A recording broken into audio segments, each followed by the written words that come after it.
I'd like to welcome everyone to the December 11th, 2018 Radnor Township School District Curriculum Committee meeting. And first up is introductions and administrative remarks. Dr. McQuiggan. Thank you very much. Okay, so tonight's agenda items, we have a few board action items, which are going to include student club, overnight student trip, and also our ref grants. We have the high school here tonight to finish their data presentation that we didn't get to last month. And then they're also going to be talking about the program of study, so we're going to get a 2-for-1. And then we're going to take a look at the 1920 calendar. We are going to be looking at the drafts of the calendar under agenda item 1 because it's going to be a board informational item. So we'll be bringing it back again next month. So this is just kind of a presentation, and then we'll have a month to think about it and talk about it and give some feedback. Next month, we're going to have Chris Massaro back to talk about the Adventurous program at the high school, the internship program, and then the middle school will be here to introduce the program of studies. Just a couple announcements. The elementary math report card, progress report, there is a survey out right now. We're getting feedback on the new math section, and it was used for the first time this past marking period, so we've gotten some positive feedback on that. The wellness focus group is going to be meeting at 6 p.m. tomorrow night, Kelly? Yes. 6 p.m. tomorrow night, so if folks are wanting to give some input on the wellness study, that's 6 p.m. tomorrow at the high school at the middle school library. And then sleep, all the feedback sessions, the student session, and the first of the 2 parent focus groups have already taken place. And that's it for updates. Maureen, can I just ask, I'm sorry, where the, how the math survey was distributed and to whom or where it's available for elementary school parents? It's available on the home page. Do you want to talk a little more about that, Kelly? It was posted in the Radnor Reader, and it was also posted on the homepage of all of the elementary schools. Mm-hmm. And then Mr. Batchelor has one more announcement. I forgot, it was also in the parent letter that went home before the progress report was sent home. There was an information letter sent to parents that updated, provided an update of what changes were being made, and the survey was posted there as well. All right, thank you very much. And Lydia, can I jump in for a moment too? Yes.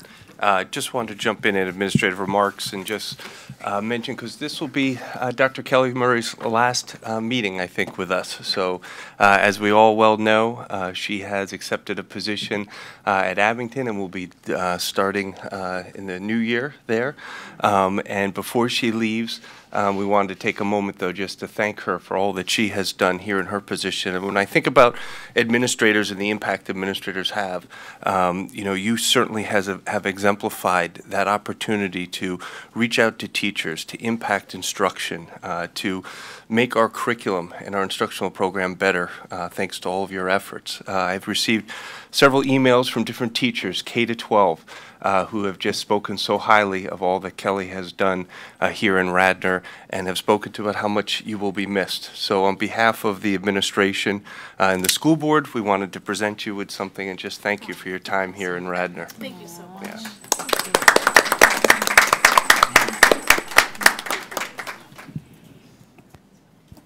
All right. Should we make her give a speech, or should? You You have something to say? I just wanted to thank you for the opportunity. Over the course of the last few years, it has been a tremendous honor to support the students in the community and to work under such amazing guidance and mentorship. So thank you so much to Mr. Batchelor and to Dr. McQuiggan for their support over the last several years, and to the colleagues that we've worked with, and just to the parents in the community. This truly is an amazing district, and I've loved every minute that I've been here. So thank you so much for your support, and I will miss being here. I would just like to add that I was impressed with the way you put together the initiative for the new math program that we were going through. Did a fantastic job, and it was presented very well. There were facts, there were figures, there was a lot of meat there that we could look at, and it's almost a blueprint that we can use when we go into other initiatives that we're putting forward. So I was that was the first time I had experienced working with you on anything. I actually wasn't working with you on it. I was just listening to you give the presentation. But it was something that we can now strive for as we move forward. So you set a standard for us, and I do appreciate that. So thank you very much for all you've done for us, and I'm sure you'll continue. And who knows what life will bring. I'm sure you'll be successful wherever you go. Yeah, I've said this before, but I'll say it again. We are just so grateful and so thankful for your contribution here. And Chuck's right. I mean, you really stepped into quite an issue with what was going on with the math and handled it masterfully. So really, we're so grateful. And actually, all generations of Radnor students, you know, who went through the math program are benefiting. So thank you. Thank you so much. Thank you. Okay, that brings us to the approval of the minutes. Committee?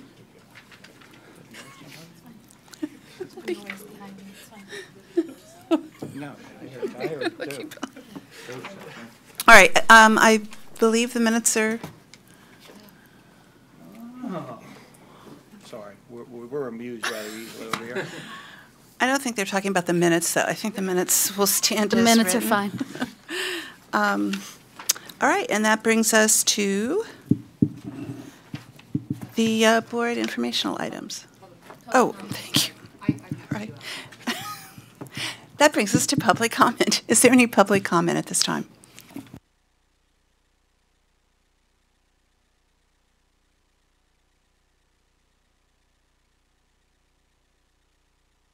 Good afternoon, Judy Sherry, Governor's Circle, Newtown Square. First question, why is there no time posted in board docs, including the agenda that's posted over there tonight for this meeting? Number two, when a request is approved to change meeting minutes, how are they updated so that in the future someone can see an updated version?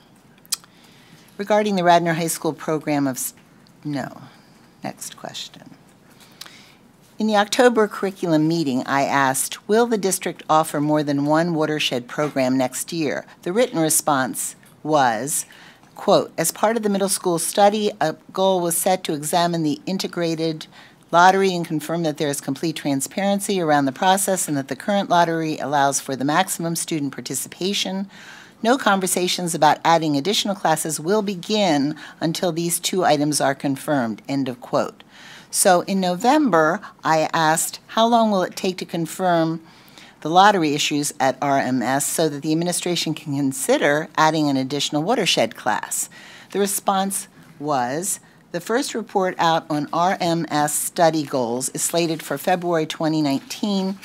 The action item directs a look at the lottery system and mentions nothing about adding a watershed program, end of quote. Questions. Why the focus on the watershed lottery system? Did parents and students think it was unfair? If so, why did they think that? What was the volume of requests for admittance in the watershed program the last 2 years? And at what point would there be enough demand to justify adding another program?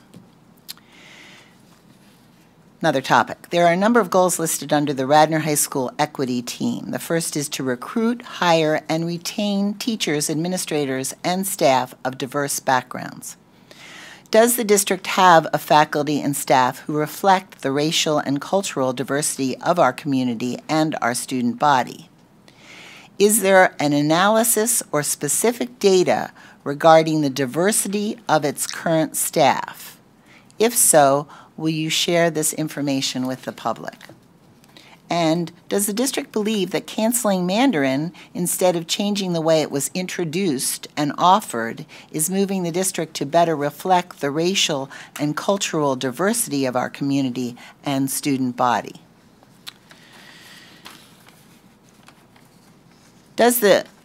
Another topic, does the district have a current and reliable demographic report? Are you monitoring student enrollments and trends? And what is the projection for next year? Another October question I had was, what are other Central League schools doing about late start times? The response is, quote, at this time, several Central League schools are looking into this matter, end of quotes. Specifically, Which Central League schools are looking into this matter, and exactly where are they in the process? And my final comments. Mr. Batchelor stated during an administrative remarks on October 23rd that when the American Society of Pediatricians and other organizations said we should be looking at start times in adolescent sleep, we decided to take time and study it. However, when I asked what the strong recommendation of the American Academy of Pediatrics was regarding three-point seatbelts and child restraint systems, the written response was, quote, "Those details would be best solicited directly from the American Academy of Pediatrics website." The website clearly states that the Academy has shown its support for a national mandate for seatbelts on school buses. Additionally, the website indicates that other groups have been coordinating grassroots efforts to protect children who travel in school buses. So, why aren't school bus seatbelts treated the same way as adolescent sleep studies when they are recommended by organizations like the American Academy of Pediatrics with well-informed advocates for children? Why isn't it a good idea for the district to study the safety issue? Thank you. Thank you, Ms. Sherry.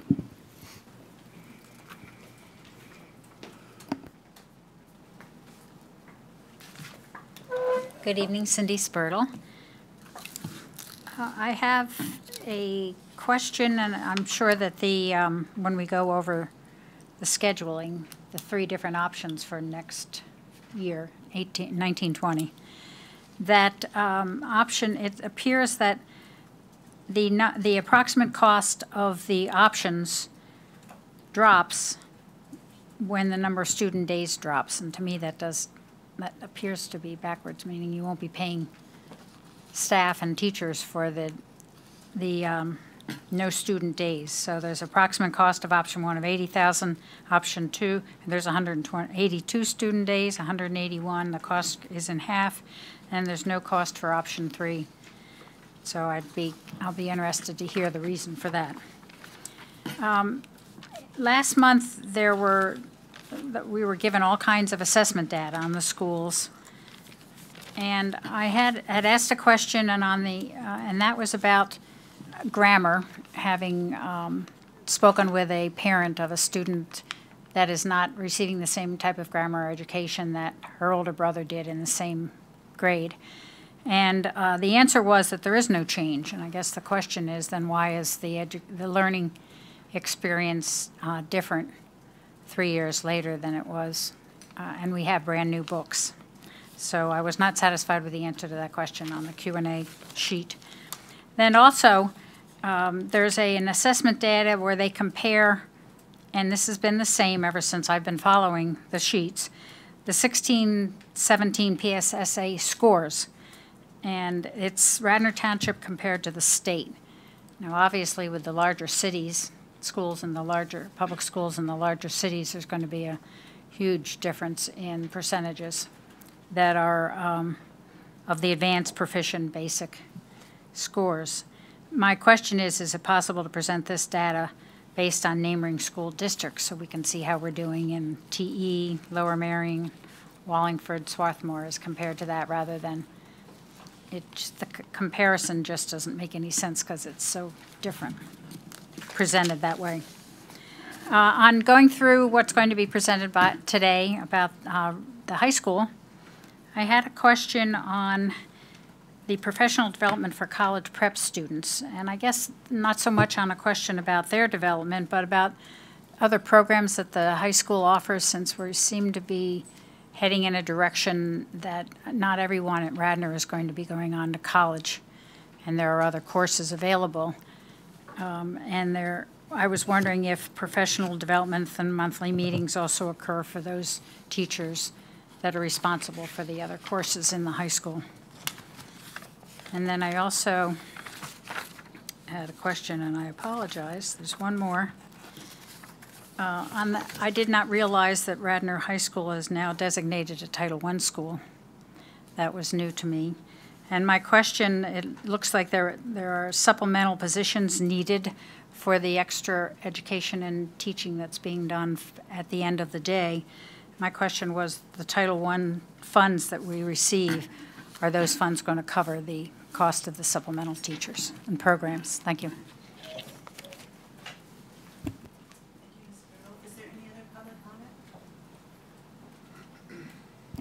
Is there any other public comment? Seeing none. All right, now we'll go into our agenda items. Dr. McQuiggan?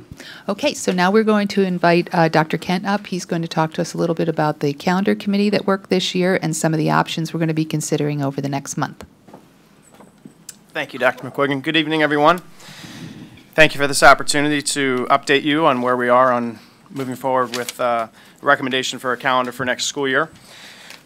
As the committee met and talked about different topics, and we brought forward all the suggestions that you had back from October and talked through all of those things, we quickly realized that for next year's calendar, it would be difficult without input from our stakeholders to make significant changes. So therefore, we have some options that are fairly similar to the calendar that we currently have. And then in late January or early February, we're going to roll out a survey pertaining to some of the specific things that we as the committee wanted to look at, but also some of the things that were recommended as well, as far as spring break and potentially start before Labor Day. Or there's about 4 or 5 different things that we're going to seek input and then gather together back as a committee, and then ultimately just put forward work that can be referred to as calendars are made in years following. So the 3 options, what we did realize, let me step back for a moment, is that we traditionally budget for 180 school days. So if we go beyond 180 student days, that is where it does cost money. So approximately $40,000 a day, and that is when you're looking at paying bus drivers, paraprofessionals, and food service workers as well. So if you look at option 1, option 2, 80,000, 40,000, then option 3 of no cost. All 3 options increase the number of student days that we have currently. We currently have at the secondary level 178 with 2 built-in snow days. So we're going to continue conversation and continue discussions among our in-house groups before a recommendation is brought forward to you next month. One thing that we would like to get some direction administratively from the board, the entire board, is do we want to look at the process of trying to remove polling places down the road from our school buildings. We're currently in 4 out of 5 school buildings, which would give us back 1 instructional day for sure, if not 2, if it was decided down the road, not for next year's calendar, but down the road, that November would be a possible instruction day as well. But we would like the direction of the board to see if we would like to move in that direction. So this Friday, Mr. Petiti is going to let us see the survey questions as they stand. We're going to get it out to the committee to review and just make sure that we're asking everything that we want covered. And again, the thought process was after the board potentially approves a calendar in January, shortly after that to roll out the survey, just to kind of keep the conversation going once the calendar is approved. So I just want to thank Mrs. Dunn and Mr. Miller for serving on the committee, as well as our parents and other representatives in the district. Any questions? So you're looking for affirmation that we're interested in you pursuing, or just go over what would happen with the polling places, the process for removing? Sure, there's a process. You want to? Sure. Mr. Bachelor? Yeah. There would be a process locally. We would have to reach out, locally to our Board of Electors and others if we wanted to try to attempt to remove our buildings as polling places. I would imagine that the community has found it helpful when it comes to the elections piece using our buildings. There has been recent legislation, or there has been pushes from some representatives across the state. I think there was in the last session to try to remove schools for this very reason. We've discussed the challenge of we have the day off to try to have school on election day with the voting taking place. The security issues, have concerned us. So before we would reach out, I think the full board would need to have a discussion on what the full board would like to see as our direction, and should we even reach out to inquire, is it possible? And we haven't even begun that. So we first want to come to the board on that piece. So that would be a piece, I think, for a discussion item that this committee could move to the full board in the meantime. And I think the other piece is the committee did a really nice job. I want to thank Dr. Kent for all his work and Dr. McQuiggan. I had an opportunity to attend, I think, 2 of the 4 meetings, and the committee did a very nice job of comparing and looking at other district calendars, looking at where they could make some changes, looking at even consolidating, I want to say in February, an in-service day, looking at trying to change how possibly we do conferences to acquire one more additional instructional day before Thanksgiving, having an additional student day, but they're still working with the association, the Teachers Association, on how that would look. One of the realities that they came to, though, was the reality that Dr. Kent mentioned. We budget for 180 days. You know, he mentioned it's the $40,000 represents the a lot of our support staff positions, our 10-month employees. It is not taking into account our teachers. Our teachers have a much longer contract, so we have days we can play with the teachers, so that's why they weren't part of that analysis. So that's a piece that we have to weigh as we look at these different options as we move forward. And I think maybe this month, if the board has additional questions, they could, and as they look at this and digest it, besides asking any of them tonight, could email over the next month Dr. McQuiggan directly, if that makes sense. Maureen, does that make sense to you? So you're looking for the committee to give input on the 3 options tonight and then come back with a recommendation in January? We'll be coming back. Oops, you're off. We'll be coming back and having additional discussions next month as a committee. Okay. So this is time for you to look through the calendars, Okay. digest them, compare and contrast. As Mr. Batchelor mentioned, we were really making efforts to get more instructional days to our students as early in the year as possible. So sure, we can add more days on June 22nd, but we don't know that that is as helpful as getting students in on a May election day or something like that.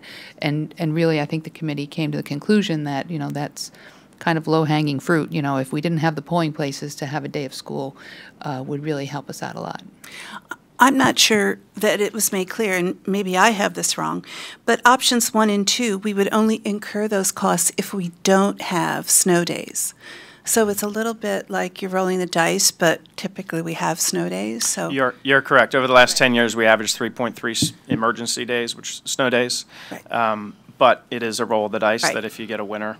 yeah, so just to make that clear, it's not. And the yeah. parents on the committee, I mean, I think everyone on the committee pretty much was a parent, if they're not an administrator, and there was actually a push for having a bucket of 3 or 4 budgeted snow days, because they said, look, we always have them, stop changing the end of the year, we just want to know they're in there. But we did say we want to understand what the costs are associated with it. So if we don't end up taking the snow days, then it there is is a cost to yeah, the district. Right. Okay, so you got that. But there's Good. also Cool. more school, so, Right. you know, that's good All too. right. So thank you so much Yes, for thank you, taking everyone. that on We'll see you for next the month. district. Appreciate it. Thank you. Just want to I'm ask sorry, one Ms. question, Bonner. just to be clear. So the reason we use our schools as polling places is just because it's a nice thing to do for the community. We don't get any other benefit. Yeah, I don't know the specific history, I would say, in Radnor for how they, but I would say that, you know, when it comes to polling, communities want to find places that are convenient to get the constituents, to get the community out to vote, places that are accessible, places that are within the area of where the residents live. So I think across the Commonwealth, you know, townships have naturally looked at school buildings, and school buildings often have the space, whether it's in a gymnasium or a large lobby or an area where they can handle and host. There's also places that also have churches and other areas that handle it, or public libraries as well. Would it be appropriate to ask Roberta Winters if she has any insight into this? Maybe, can we save that for next month, maybe? Will you be here next month, Roberta Winters? Are you here, Roberta? God willing. Well, we could also reach Just- out to Roberta this week. Yes, we can. Yes, I we think we can. have her. We could do that. Thank That you. would be great. Yeah, and I think, you know, the other piece to remember is prior to 9/11, it was common for school districts to have polling and to have voting and also to have school at the same time. We just don't do that anymore. And there wasn't a parent, I think, on our committee who thought that was, going back to that, was a good idea. No, and the parents on the committee, I mean, we talked a lot about this because people were very mindful of the fact that the buildings are chosen because they're within the wards, because they're accessible to the people who live within the wards. So there was a lot of back and forth and consideration about, you know, is it selfish of us to say, go find someplace else to vote. And so we were very mindful of that. But we were really looking to maximize the benefit to the students and the district of getting school days in, especially that primary or the fall election, which tends to be before snow happens, that we could get a pretty secure school day in on the calendar. So the team wanted to balance it. And there are certain places, certainly, you know, the middle school is a polling place. Sulpizio Gym is just across a field. It seems like that, you know, and it actually is a polling place because it used to be the library. So it seems like putting it back at the library would be easy. Probably Wayne Elementary is not as simple a fix, right, in terms of what's available right there. So, and those are the things we were being mindful of when we asked about it, but didn't say this must happen. And interestingly, for that example, I think Wayne is our one building that we don't use right now. But that's right, because a part. But I meant Ithan. I'm sorry. Yeah. But it is interesting. But I have had, somebody did reach out to me in the community and said, "Boy, why don't we as residents who are close to Wayne use Wayne Elementary?" So, so that's a piece that I think the board we need to discuss. Do we want to even just inquire and look? And obviously, we do want to be, supportive of our township and our neighbors of what needs to happen, but at the same time, the committee was trying to balance the needs of the students as well. The committee was also very clear, I will say. The committee, from the 2 meetings I attended, liked the concept of built-in days. I will be very clear, too, and I said, committee, I struggle with the concept, but it's also because I came from 20 years of being in different school districts that never built in days. So I always saw it as, keep it clean, but the committee liked that concept of having that built-in days. Can one thing, and I'm not sure if this is what Julie was asking, but it hit my mind, and I don't think we asked it in the committee. Is there compensation that the district receives for being used as a polling place that we would be losing? I don't know off the top of my head. I'd have to check. I don't know.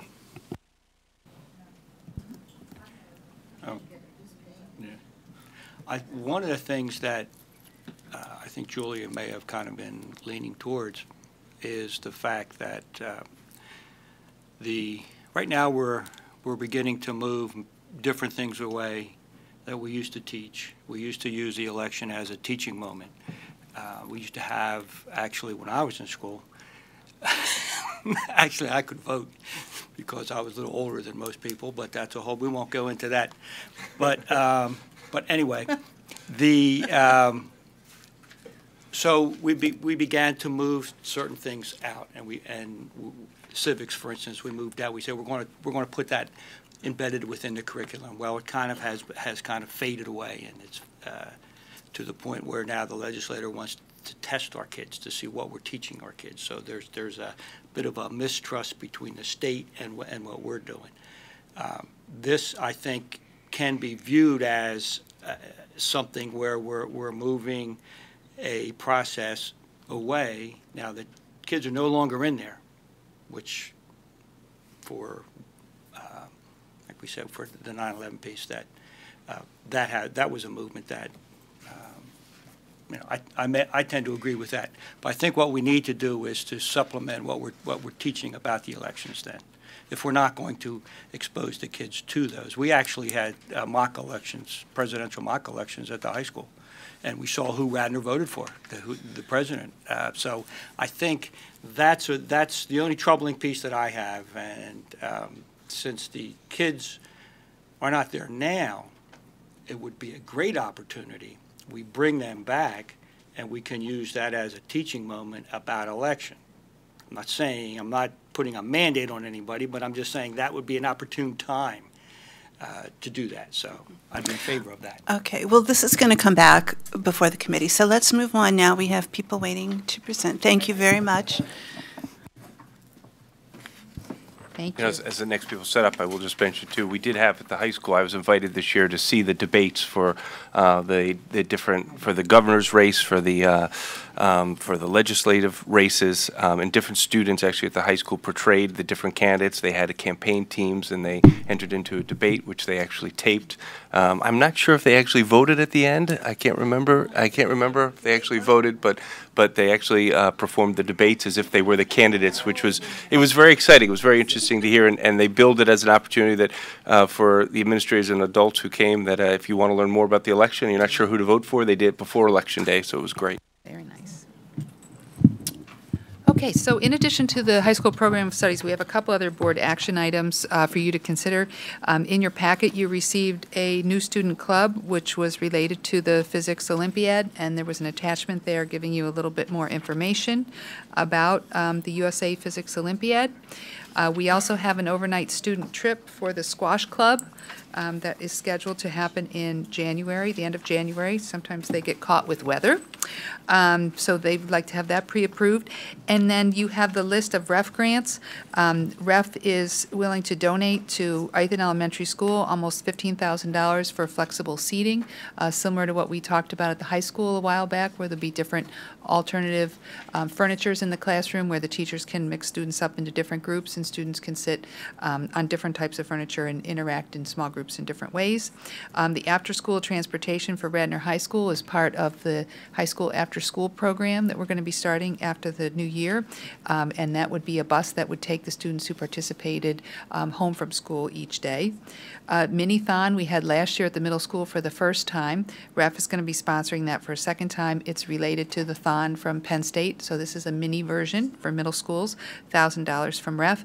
The summer reading incentives are the final day field trip for our students who come to our summer reading camp and the students who participate in ESY and in the EL summer program. On the last day, they all go to the bookstore. They get some shopping money from REF based on their participation, their attendance, number of days they come, and then they also get to go for yogurt at the yogurt shop. Then there's a classroom library, or a elementary library, a STEAM library for the district. The after-school program at West is the program at St. David's. REF has been sponsoring some of the different, the snacks, the supplies. I think last year they bought a van, so they've been supporting that program as well. And then the final one is a cultural arts residency at Wayne Elementary School. And those would be the things that we would be moving to the board agenda to accept from the Radnor Education Foundation. Okay, so everyone in agreement with moving these forward? Okay. I just want to say, first of all, how grateful we are to REF for this amazing contribution. I'm just, and I know I said this to you before, I'm a little puzzled why there's nothing for Radnor Elementary School, but that could be taken up at another point in time. Anyway, we're grateful. And they may be coming through in the what, spring cycle, too, yeah. so we'll keep an eye out for that. So, and I know the REF folks do make the rounds with the different principals and talk to them about, you know, some of their needs in their buildings and what might work, so some encouragement. Okay, good. Thank you very much. Okay, so we're ready to invite the high school up for their annual presentation that was cut short a couple weeks ago, and then they're going to roll right into the program of studies.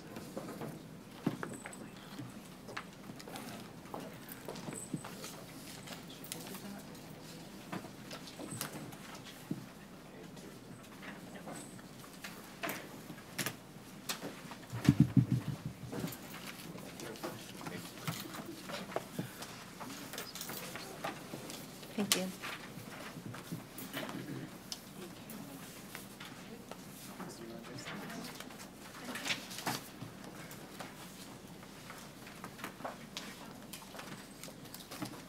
All right, welcome. You want to introduce yourselves?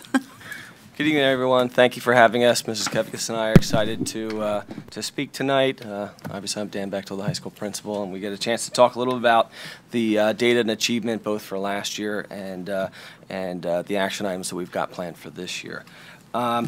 Looking at the annual report on data and achievement for the high school, I'll direct you to the first page where we've got 3 bullet points under challenging and supporting all students. You know, the first 3 items from last year are all related to professional development for our teachers. You know, one of the keys here that I've noticed in Radnor is that we look to hire the absolute best people that we can find. We provide them with the tools that they need, but then we also really highly prioritize professional development and providing quality professional development for our teachers. And so when we looked at our action items for last year, these first 3 points were a key piece of emphasis for us. So the first one was equipping or providing professional development for our teachers that were working with our college prep students with best practices. And so we sent a group of teachers to the University of Pennsylvania to participate in workshops. The second one was monthly meetings with these college prep teachers again to talk about pedagogy, best practices, and share out with a larger group the learning that a small group took from the UPenn workshops. And the third one was for all of our faculty, which was peer observation PLCs. So what we did was we worked with the teachers to identify peers and get into classrooms and see each other teach. And the goal was to foster professional discussions about best practices and ways that they could truly impact students in the classroom on a daily basis. Action item number 4 on the next page is something that we brought to this committee before about last year when we talked about the program of studies change. So we've revamped our science core sequence to ensure that students had an additional year to improve on their reading comprehension skills with a specific focus on our struggling learners getting the reading comprehension that they needed to be able to pass the biology keystone. Action item number 5 was having our instructional coach work with teachers in our Keystone courses to use metacognitive tools based around the classroom diagnostic tools. So one of the things that we feel is key is we're going to give a student an assessment. We want to make sure that we are not only looking at that assessment as the professionals and having the teachers look at like where the class is falling, but also having the students get an opportunity to see what they're doing. So we targeted specific classes with our instructional coach using our CDT scores and had students use a metacognitive tool to go through and also to goal set for the second time that they would get the CDT in the spring.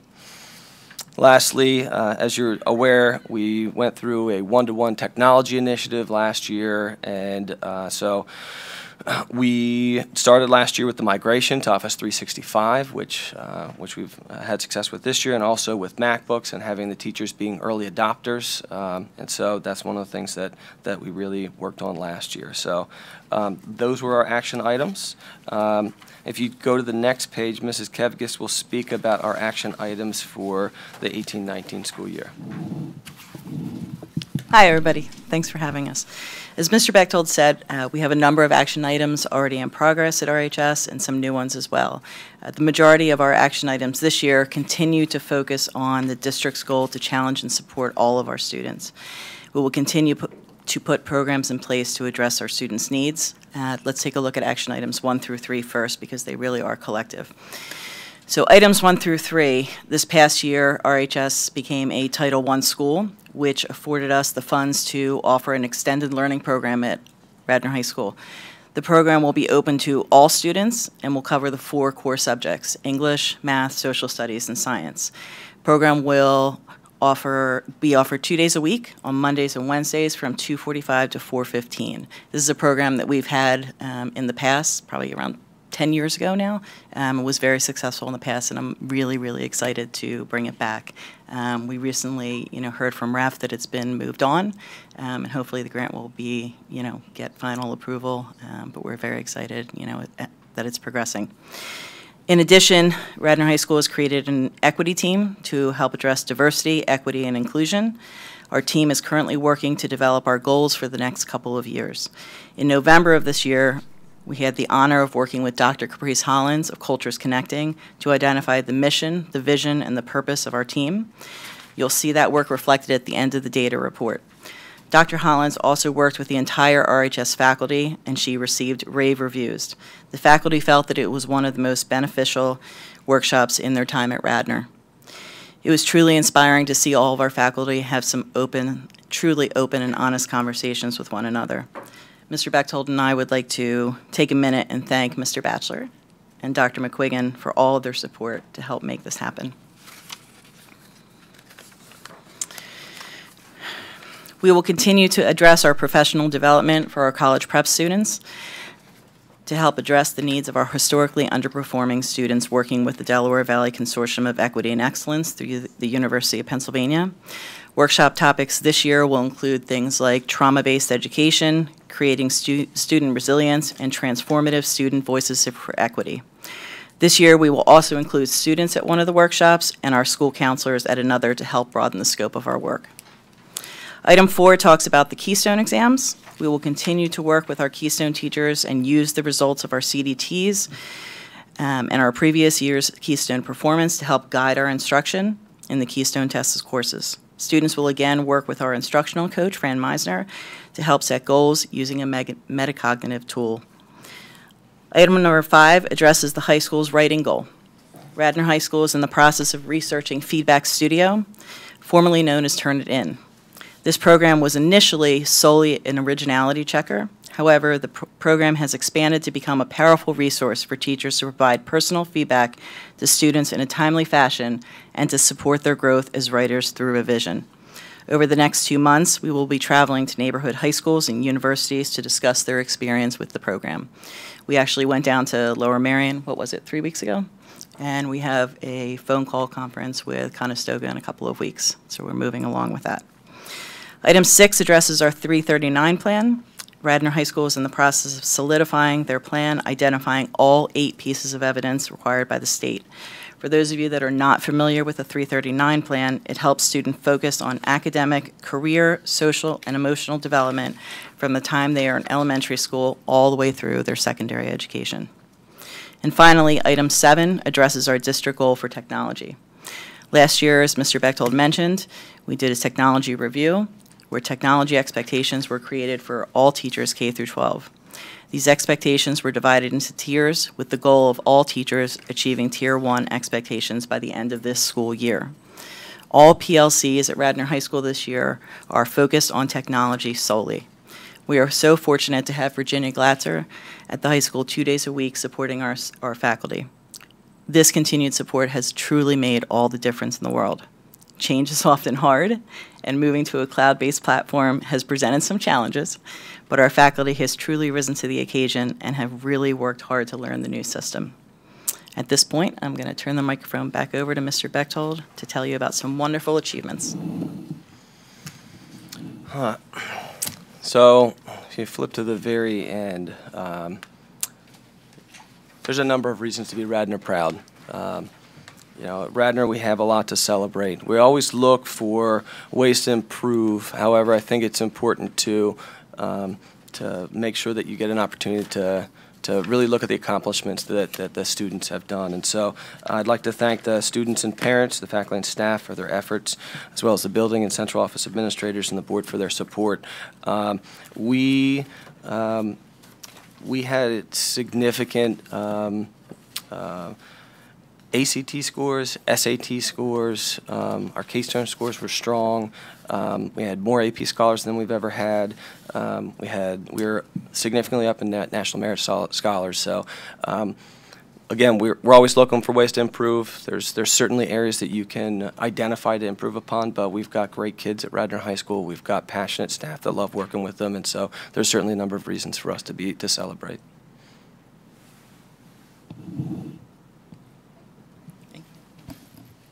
Wow. That was really a concise way to say how much is actually going on at that high school. So does anybody, first of all, on the committee have questions about the goal presentation? I have questions just about the Title I status. I didn't realize we are now a Title I school at the high school. Could you remind me what the criteria are to become Title I? And I could jump in too, just to and I don't know if this will answer your question, but so under previous, with the change in the federal government's regulations with the Every Student Succeeds Act, prior to the Every Student Succeeds Act with Title I funding, districts could choose to place their Title I fund dollars in one building, even though other buildings may qualify, or they could choose to keep it at the elementary level, even though their high school could qualify. So our high school has qualified in previous years, doesn't always qualify. In the past, we were able to, and I'd have to refer back to Dr. Rabarczyk with this, but in the past years, we've been able to just keep those dollars at the elementary level and just choose the one building that qualified for it at the elementary level. with Every Student Succeeds Act, you can no longer do that with your Title I federal dollars. So if you have a high school that also qualifies, you need then to give some dollars to that building. So that was part of the change. Wasn't as much as we saw a change in our population or we change in the income level. It's based on census data. It's based on free and reduced lunch data. So obviously, whatever our district free and reduced lunch and census data that impacted why one of our elementary buildings was hitting would also affect our middle school and high school, because we only have one. We only have one high school and one middle school. So we're not getting more money, we just are required to redistribute the money. Correct. I'm actually, though, not positive, and I don't know if Maureen knows off the top of her head without Dr. Barczyk here. I don't know where our dollars, I think our dollars have actually gone down a little bit total, but I'm not positive. I think over the years, I mean, our dollars have increased over the last, 5 to 7 years, but we are a little bit. I mean, when I first did Title I, we got like $175,000 a year. I mean, now we're up near almost to 400. So, over the years, we've gotten more dollars, but we have never before divvied it up amongst the high school, because the idea was always to get interventions to students early, and then that would impact them when they're at the high school. But as Mr. Batchelor mentioned, we're compelled now to offer the programs where the qualification occurs. And where else are the dollars going, other than the high school? Wayne Elementary School. Just those two? Yeah. And it was timely because, the high school actually already had crafted a plan last year, and we were trying to think of a way to fund it. So in the end, it was a great match. Okay. Of course, that leads to an obvious question. What about the middle school? If the high school qualifies, the middle school doesn't? Okay. Okay. Sorry, go ahead. It's 3 less grades, too. Okay. I mean, it's not 3, it's only 3 grades as compared to 4. Okay, got it. Ms. Dunn? Just to clarify, and I think it relates, so when you talked about the challenging the students for writing, the goal number 5, and you focused on the English department, and I think that's because that's who's using the feedback program studio. I was under the impression, though, in prior meetings, and I assume you're doing this and just didn't focus on it, that we're trying to focus on writing it beyond just language arts and English classes, so that maybe the feedback studio is where the English department is using it, but that social studies courses and other courses that have writing involved are also actually focusing on writing skills? Yes. We are looking to pilot it for the English department the first year, and then hoping to expand it to social studies and even to science, because there is a great deal of writing in science as well. Thank you. That's perfect. That's exactly what thanks. Mr. Madden? No, I'm good with this. Okay. Ms. Bonneberger, any more questions on the goals? All right, thank you. Ms. McMiniman? Okay. You want to jump right into the program of Yeah, studies? thank you. Let's Great. move on. And before you jump to the post, I'd just like to say the high school, I mean, many things have stood out, and thank you for your presentation and all that you and the staff and the students and the community and parents, there's so much to be proud of. But I was taken back by when I saw the SAT average, I mean, and the ACT. That was very notable, that change, and just want to congratulate the teachers and the students. It was really impressive number. Well, the number that blew me away was the AP, the number of 5s that we got throughout all of our AP courses. I mean, it's phenomenal. And that's a credit to teachers all the way through. I mean, we don't just get there in high school, so it starts all the way back in elementary school, but that is really fantastic. So, but we'll give you guys the credit. Thank you. Is that on? Okay. We have some wonderful kids, that's for sure, and wonderful teachers. I'm going to do things a little bit differently than in the past. So you have a folder in front of you, and on the left-hand side, you have a cover letter for the program of studies, and on the right-hand side, you have the actual document. So I'm going to start with the actual cover letter and just go through some things there, and then your program of studies is actually tabs, so there's a few things that I wanted to go through in the actual document, but we'll start with the cover letter, like I said. So the cover letter is meant to provide a summary of things to kind of lead you through what changes have taken place this year. So if you look, starting at the top, 4 courses have been removed from the program of studies: Mandarin, or Chinese 1, Latin 2, French 2, and German 2. However, If you look down at the next section where it says addition of the following courses, we have replaced those level 2 courses with a Latin 1-2 advanced combined course, a French 1-2 combined course, and a German 1-2 advanced combined course. In addition to those 3 courses, which will be new for the year, we have a new music half-credit course called Introduction to Music Technology from GarageBand to the Grammys. So I've provided all of the descriptions for all of the new courses below on the cover letter, and if you take a look at the music course, one of the things that Mr. Drew really wanted to get across to the students was you don't have to have any musical experience for this course. So he's really trying to reach out to not the typical music student per se to try to broaden the audience that would take a course like this. The jobs that are out there aren't always talent, so there's a lot of opportunity for our kids, and this is something that will give them some ideas as to what they could look towards for the future. Descriptions for the language courses are also listed as well. And then you'll note I did not list it on the second page at the very end. I did not list it as a new course because it is not a new course, but Computer Science Essentials Introduction to Computer Science, or ICS, has been renamed as Computer Science Essentials. It is still a full credit course, it's still an honors course, it's still a Project Lead the Way course. However, they decided to rename it for this year. And that's that part. So if you look in the program studies at the first tab, which takes you to page... Do you want us to discuss any of this piece? Because we're happy to. If you want to stop here. This is probably where we want to look at. Sure. Do you want them to finish and then? No, not if you're going to go through the whole program of studies. I was just going to point out a couple of things. She's just going to talk about. But we can About stop this? here. I think it's important at this point to look at what we're doing, removing and adding, and then, because it's right here in front of us, and then you can move into whatever you want to after that. Fine with me. Yeah.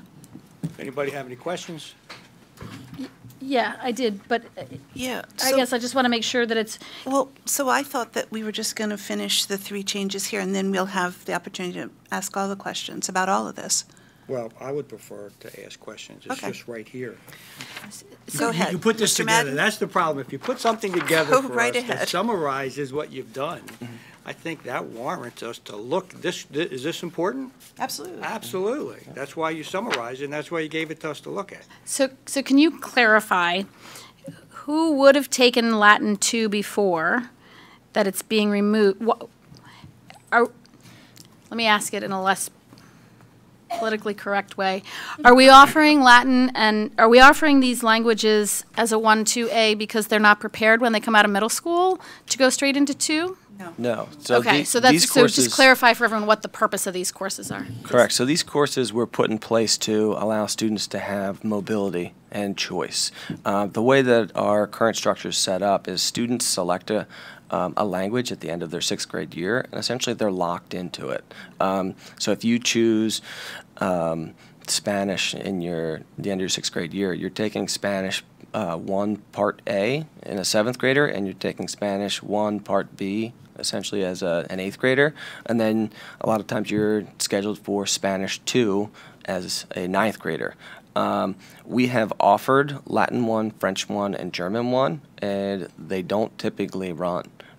So what ends up happening is you have a student that has selected a course in 6th grade that they're stuck in for multiple years. Spanish 1 typically runs, and we may have one of the 3, either Latin 1, French 1, or German 1 that runs. Mandarin has never run, so really students don't have choice after their 6th grade year if they select Spanish and they want to change.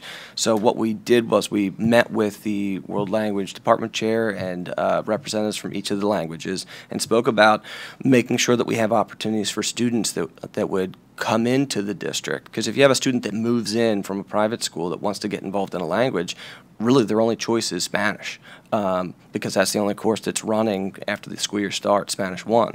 So this is an opportunity to provide students mobility if they needed to change classes, or students that would move into the district an opportunity to choose a class. So Latin 1, 2 would provide the students the opportunity to progress, and you'll look in the back, it'll progress to either they could they've mastered it and they've done a great job and they're ready to go on to Latin 3, or you know what, they could use an opportunity to go and hit it again, and that would be the Latin 2. So they would get a second year, and then their junior year they would go to Latin 3. Same thing with the French and the German. So it's really trying to meet our students' needs, and that's why these changes took place. And it was based off of feedback we've got from students about and parents about the lack of mobility with the courses based on the way that the system works here in Radnor.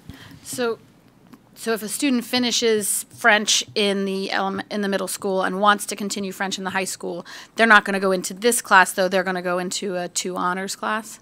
So they may have a choice.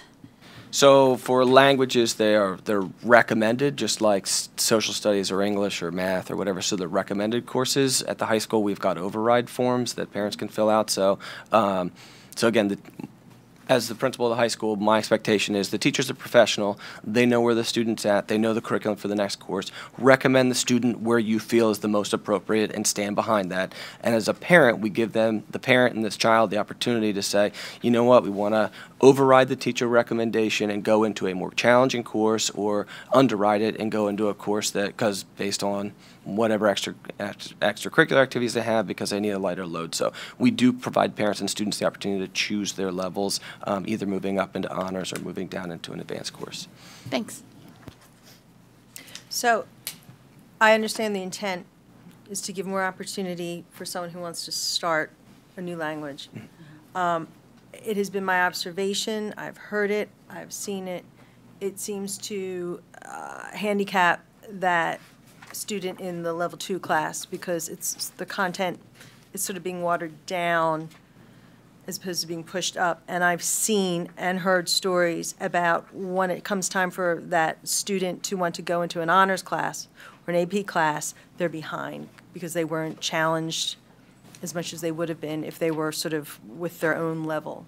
It's like combining, is it not fair to say it's sort of like combining, like, you know, first grade and second grade, and, you know, yes, you have your own curriculum, but you're in the same classroom, so it's not, the first grader is going to be a little more challenged than the second grader would be challenged. Am I clear? You are clear. And so what I would say about these are our entry-level classes. We still have honors which are not impacted by this. So I do understand your concern. Our goal is not to water down the curriculum for this, to teach the students where they're at. One of the conversations that we had with the world language teachers about making sure they differentiate to make sure students are prepared to go to the next level, but we still have an honors track that's not impacted by this change. Right, and that's not what I'm worried about. I'm worried about the 2A kids who want to go into honors the following year, but they've been watered down, and they're going to have to do a lot of remedial work in order to get over to that next hump. And, you know, if that's the price we pay, then let's acknowledge that. I get that, and maybe it's worth it. It seems to me that that's true. I've heard it's true. I've witnessed it to be true for several students. Am I right, or is this totally off the mark? So the expectation is that we're not watering down the curriculum with this. We're providing an opportunity for students to get into a language when they might not have a choice right now. And we did have a discussion about making sure that we were differentiating to meet students' needs and helping them to accelerate if we needed to. I do hear your concern, but that we're not looking to water down this to hamper students. We're actually implementing it to try to give them the mobility and making sure the teachers are going to have to differentiate to make sure that they meet students' needs as is. We have had the practice of combining courses for years at Radnor, and it's just based on section numbers. So it's not something that the teachers are unfamiliar with. Right. I just wanted to add one thing to that. When, you know, whether or not it's a combined course, if a student is going from, you know, level 2 advanced to a 3 honors, which is what I think you're Thank you, yes. saying, our world language teachers have always asked the students, if that's their commitment, then they need to make that commitment at the end of the year, and they work with the teacher to do summer work and work with the teacher towards the end of the school year even to make sure that they're caught up, because that's a natural gap going, whether it's math, English, social studies, or science, going from an advanced to an honors class, there's always going to be that gap. And that's not really a result of a combined course. That's a result of a level difference. So if they're going to go from, again, from 2 advanced to 3 honors, they would have to put that time and be willing to make that commitment. And I've, seen a lot of kids who have done it and have done it very successfully. But again, it really does have to be a true commitment on their part. Thank you, PT. You're welcome. And I just want to question, I think this is, oh, I'm sorry, did you have something more? Nope. So if you do this, if you take French 1A and then the next year you take French 1A/2A, you still get 2 years of credit for French, correct? That's made clear on your transcript somehow? That's correct. We have students that take repeat courses. We have students that take band all 4 years, and they get credit for it all 4 years. So that's a practice. We have the same thing with PE. That happens with a number of classes. Right. I just wanted to confirm that. Not so much a question, I guess, but just also in response to Mrs. Bonenberger. I do take Latin, so I can't really speak to French and German, but of course Latin isn't a spoken language. It's more of, as you know, it's kind of a dead language. So the first few years up to the AP curriculum revolve around learning the grammar and the vocab of the course. So in combining, again, this is only for Latin 1 and 2, in combining Latin 1 and 2, you really just reinforce the ideas that are taught in Latin 1 and 2, and because they're so similar, I don't really see a potential loss of curriculum or it being less challenging to the students who would be on the normal 2A track, just because it's roughly the same ideas, but just repeated over and over again. And again, I can't really speak to French and German at all. Okay, thank you, Asa. All right. Yeah. Thank you. Mr. Madden, anything on this, or? I do, actually, yes. That's why I pulled out, so we can have a discussion about it. Now, we discussed about Mandarin back and forth for quite a while. So there was rationale to put it in, didn't take off, and now there's rationale to pull it out. And I would just like you to explain that a little bit, the reasons why we put it in, now the reason why we're taking it out, and what will happen in the future, whether it would possibly go back in, and how would it go back in, or why would it go back in, okay?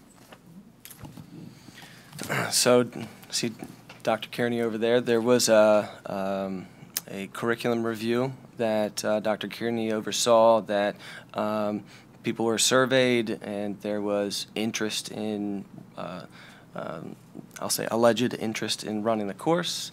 We put the course in the program of studies based off of the interest that was purported in the survey, and the course has not run in 3 years. When we have courses that don't run in 3 years, then they go out of the program of studies. So I can't speak to how it will go back in there. At this point, we've offered it for 3 years. It has been advertised, and we have not had enough students to run it. So it is coming out just like any other course would come out. Dan, in any one year, what was the highest number of students that ever registered for it? I don't know that off the top of my head. Okay. But, how many students would be required to run the course? For most courses, you're looking for 15 students to run it. With a level 1 language, one of the things that we had talked about is you want to, with your languages, you lose 15%, 20% of students as they matriculate from year to year. And so the concern that we would have is if you'd have students that would sign up for the first year, is it going to be viable? Because ultimately when the parents and students sign up, for most competitive colleges, you need 3 consecutive years of the same language. So are we going to go and get to year 2 or year 3 and then say to the student, we're sorry, you're going to have to go into Spanish 1, and is that really fair to the student, or is it fair to the taxpayers to pay for a course with a teacher that's got 4 kids in it? So we have not been able to get it to be a viable course. I don't know the exact numbers off the top of my head, but that was considerations that were taken into account. Thank you. Can I ask you one more thing about the Mandarin? So, we really did try to get this going. We even have an amazing teacher to teach it. I'm just guessing. So the reason that maybe this never took off, is it because students viewed it as like maybe too challenging of a language, or was it because we were starting it in high school instead of middle school? Like, do we have any sense why this didn't take off? Anybody? Because we really did try. I can't say speculate. nobody knows. Yeah. I honestly don't know the answer to that. I can tell you that, you know, like you said, we tried everything. So earlier in the year, Mr. Shi came up to me and he said, hey, I've got kids that have interest in taking Mandarin for next year. And I was like, oh my gosh, that's great. We got so excited. And, you know, I said, get them together and let's get them signed up and get all their names and this and that. And, you know, so he said, okay, you know, I'll rally the kids. And so he went back and he came about a week later and he said, you know, it went from 15 kids that were interested to 3, and they all had backed out. So I don't know if it's a difficulty thing. I don't. And Mr. Shi was very aware of the concerns about the difficulty with Mandarin, and he wrote a curriculum that was very inviting and very accommodating to students who had no prior experience with Mandarin, understanding that might be a potential barrier for students. So it was something that was taken into consideration when the course was designed from the beginning. Since we opened this discussion up a little bit, it's at our middle school, the kids have opportunities to sample some different languages. Mandarin was not one of them. And one of the reasons why you may continue to, or sign up for a class is because you sampled it and you like it. It's like when I go someplace and I have something to eat, take a sample, I like it, I'll buy it. I'll have it again. When I walk into someplace and I've had 3 great meals and there's another one I haven't tried, maybe I'll let that one go. So this comes to us if we're really trying to expand in the world language piece, I guess is what I'm trying to look at. We teach European history still? Okay. Do we teach Chinese history? AP European History is an elective.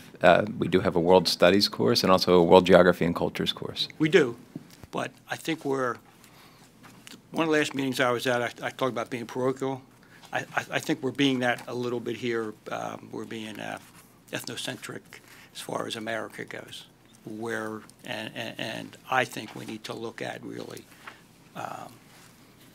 moving out into the world possibly a little bit more. I think that when maybe it's an initiative piece, because we've talked about this before, when initiative comes in, we're going to add a language. There are research kids, polling kids, and different things like that. Like you said, it was an alleged need that really never came through.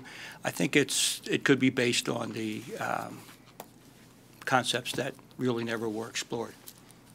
So in the future, if we decide to move in a direction like that, I think we need to have more of a, why are we doing it, how are we going to do it, even before we approve it, okay?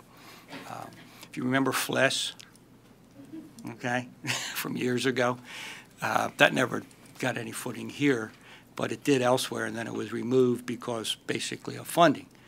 I think it's a big world out there, and we need to look at it. There's a few Chinese people. We're beginning to open up trade with them. Things are moving along pretty well, I believe. So maybe that's something that we need to revisit. I also thought that German would be the second language of the world, but wasn't successful in that piece. But anyway, I'm very happy with what we're doing. I'm saddened by the fact that we've tried to put something in and it didn't run, because there was a movement to put it in there, and it's just a little sad for me. So, thank you. Okay, I think we interrupted you. You had more things to say. Didn't interrupt anybody. I don't mean to phrase it that way. I want to throw it back to you to complete your presentation on the program of studies. So if you'll open no up. judgment. Thank you. If you'll open up your program of studies and turn to page 7. I just wanted to bring a couple changes to your attention. On page 7, it talks about schedule changes moving forward for next year. We've changed a few things. So, you know, in the past, we have allowed students to choose their electives in late February, and then they will meet with their guidance counselors the week following their elective choices. And then they, you know, will discuss those choices, make sure it's what they want, and then they have all the way until the end of May to make any changes that they want. At the end of May, we close that window to allow time to build the master schedule, to make sure that we have proper staffing, et cetera, et cetera. So schedule changes really aren't allowed from that point all the way up until in the past, 15 school days have gone by. And our counselors have, run into issues with getting conflicts resolved. And so we're trying to make this a more fluid process for them. We're trying to make it a more open process for the students. So we've changed two things. And if you'll take a look at the center of the page where it's red on page 7, we will still keep the window closed from May 15th to August 15th. We are backing it up 2 weeks this year in the hope that by closing or putting the deadline a little bit earlier, that will allow me to start building the master schedule a little bit earlier and get teacher schedules out. Once we release schedules on August 15th, whenever freshman fundamentals day is, which is usually around August 15th, we will allow course changes all the way from that day now until the first day of school. So that will significantly help with any kind of conflicts, with allowing students to have any kind of changes that they want. And again, that was never the case before. Once we reach the first day of school, they are, going to be held to those classes for the first 15 days to see how things go and, try it out. And then after that point, September 24th and beyond, the regular procedure would be followed that we have in the past, and those rules are listed below. So again, the hope is that we give the counselors a little bit more time to resolve those conflicts and the students a little bit more time to make better decisions in terms of courses. So if you turn the page to page 8, one of the things that we're trying to do at the high school is teach them how to goal set, and I think that goes along with a lot of our initiatives, especially with the wellness and initiative as well. So if you take a look, that really is just kind of a summary sheet. Every department kind of has its own flow chart, but this is all the core courses in one place, kind of showing the flow from freshman year to senior year. It also explains, how many you need, etc. So that was added as well. And then the final thing that I wanted to bring to your attention is page 34. We've added a section for our school counseling, formerly known as the guidance department, to help explain the courses that they have to offer, the programs that they have to offer, I should say, freshman year, sophomore year, junior year, senior year, and beyond. So those pages 34 and 35 really do a nice job explaining what's available to our students. If you turn to the following page, 36, you'll see a 4-year planning sheet. So again, we deal with a lot of course changes throughout the year, and I would really like our counselors to start working with the kids when they're freshmen and trying to get them to goal set for those 4 years, so that if there's courses that they want to take, they can plan those out, knowing what they have to meet in terms of graduation requirements, and you see that at the top of the page, how many social studies, how many math courses they need to fulfill in order to graduate. So that'll be a blank canvas for them to hopefully, sculpt out at the beginning of their freshman year. And then on the following pages, or the pages that follow, there's 4 different sample schedules that they can reference. So I tried my best to represent all different types of schedules, whether it was for a student who is mostly in honors courses / integrated, students who are in advanced courses, college prep courses, and then even our VOTEC students. So hopefully this will help them as they try to set those goals and move along. So that's pretty much it. And this is great. I actually really appreciate, especially the chart for goal planning. There were a couple things that jumped to mind as I was looking at this. So the first one is, from your timing standpoint, there are people who move into the district or who decide that they're going to be attending the high school between May and August. Do we make special arrangements for them, or we wait for August 15th and say, we know you moved in May 31st, you can set your schedule August 15th once the calendar comes, once we've kind of set the other courses? Once they are actually registered in the district, then we would set them up with a counselor and they could start working to get a schedule in place. Okay, so there is some kind of arrangement for them. Yes, there's okay. exceptions to that. And then I love the planning sheet. I had to do this in 8th grade for my high school curriculum.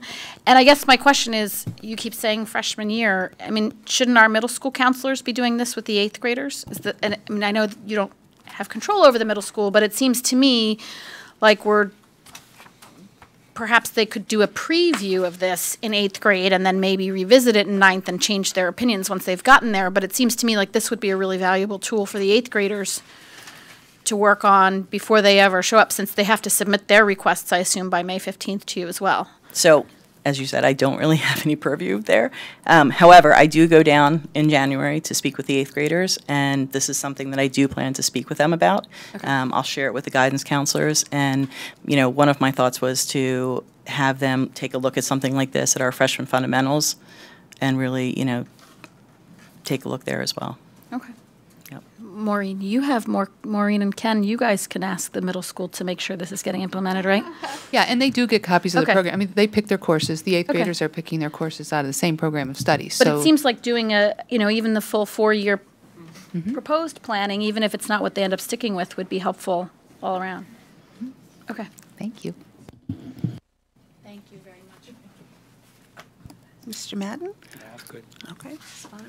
No. I think this is fantastic, and I'm really happy to see this counseling piece in here. And I think we do so much that I think people don't know how much work actually goes on with regard to this, and then especially with the 339 plan, this is a good way to sort of start letting people know how much actually is already going on with regard to all of that. So I'm happy to see this. That's good. Any comments from teacher rep, student rep? Okay.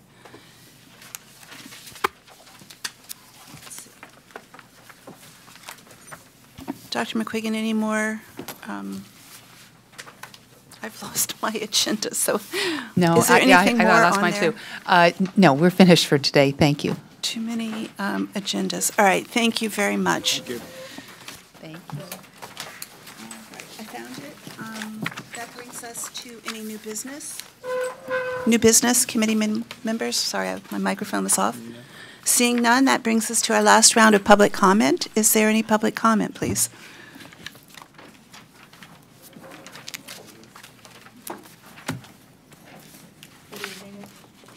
Good evening.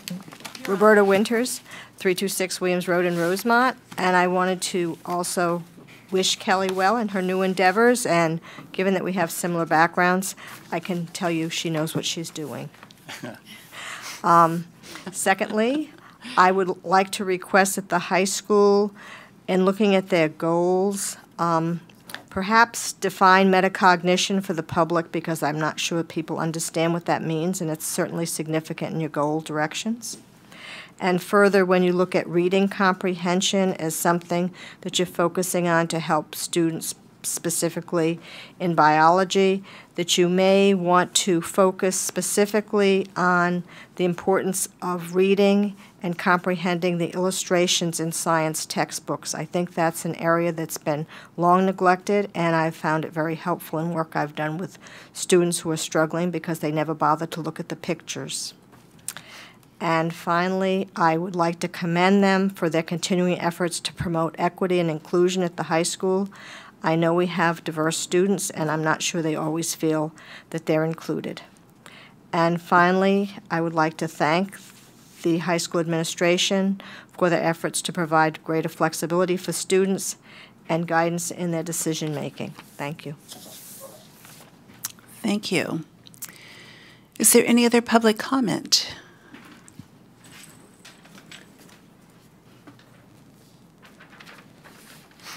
Cindy Bertil, Wayne. Just one quick comment. I know it's been discussed in the past. The comment was made in doing the school calendar about trying to get as many days before snow comes. And the question is, why not start in August before Labor Day? I know it's been approached. I'm wondering how the parents are approached. Sports teams are here. I noticed there's freshman fundamentals was August 15th, so they're here. And as another possibility to get more days in before there seems to be quite a population in the school district that is here before Labor Day. Thank you. Thank you, Ms. Bertil. Is there any other public comment? Okay, seeing none, we will adjourn, and the the committee will convene probably at a different configuration in January. Thank you, everyone. We didn't run over.